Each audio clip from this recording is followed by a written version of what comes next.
Hello everyone, welcome to માયુસ kitchen. તો ચાલો આજે આપણે બનાવીએ ગુજરાતીઓના પ્રિય એવા મસ્ત મજાના એકદમ સોફ્ટ ખાટિયા ઢોકળા. ઢોકળાના બેટર માટે મેં 2 મોટા વાટકા જેટલો ચણાની દાળ અને ચોખાનો મિક્સ દળેલો લોટ લીધેલો છે અને 1.5 વાટકી જેટલી મેં લીધેલી છે ખાટી છાશ. તમને જો વધારે ખાટા ઢોકળા પસંદ હોય તો તમે વધારે ખાટી છાશ એડ કરી શકો છો.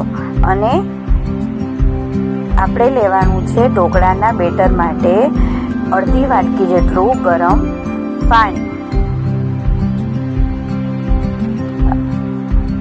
પછી આ મિશ્રણને કરી લેવાનું છે બેટરને મિક્સ.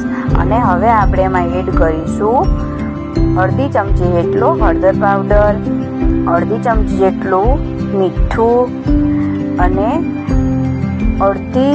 અડધી ચમચી જેટલું આપણે એડ કરીશું ખાવાનો સોડા, જેનાથી આપણા ઢોકળા એકદમ સોફ્ટ બનશે. અને પછી આપણે એડ કરીશું 1 લીંબુનો રસ.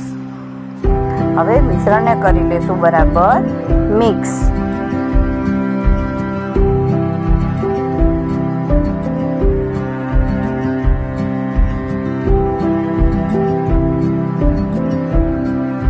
આવી રીતે જો તમે બેટર બનાવશો તો તમારો આથો છે એ સરસ રીતે આવી જશે.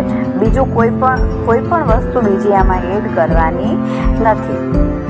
હવે આપણે આ બેટરને ઢાંકી અને 8 થી 10 કલાક માટે રાખી દેશું અને થોડું એકદમ જાડું કપડું ઢાંકી દેશું, જેનાથી આપણો આથો સરસ આવી જાય. 8-10 કલાક પછી આપણે જોશું તો આપણો આથો આવી રીતે થઈ જશે. જો એકદમ સરસ રીતે આથો આવી ગયો છે. હવે જોયો કેટલો મસ્ત આવી ગયો છે. અને જો તમારો આથો બરાબર ન આવે તો તમારે શું કરવાનું છે, બેટરને તડકામાં રાખવાનું છે, જેથી કરી તમારો આથો સરસ આવી જશે અને ઢોકળા મસ્ત બનશે. તો હવે હું આમાં એડ કરીશ અડધી ચમચીથી પણ અડધો ખાવાનો સોડા. આ હું ઢોકળા જ્યારે મૂકવાની છું ત્યારે હું એડ કરું છું.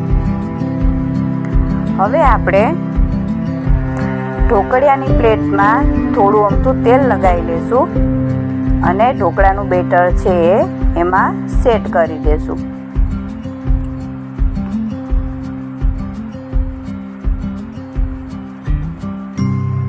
હવે આપણે ઉપરથી એડ કરી દેશું લાલ મરચું પાવડર.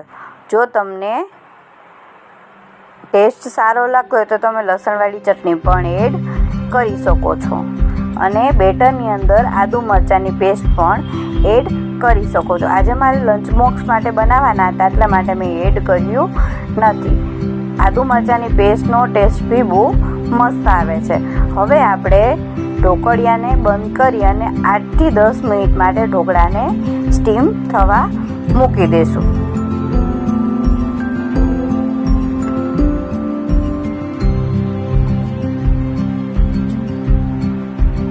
જો 8 થી 10 મિનિટમાં આપણા ઢોકળા સરસ મજાના સ્ટીમ થઈ ગયા છે, જોઈ શકો છો.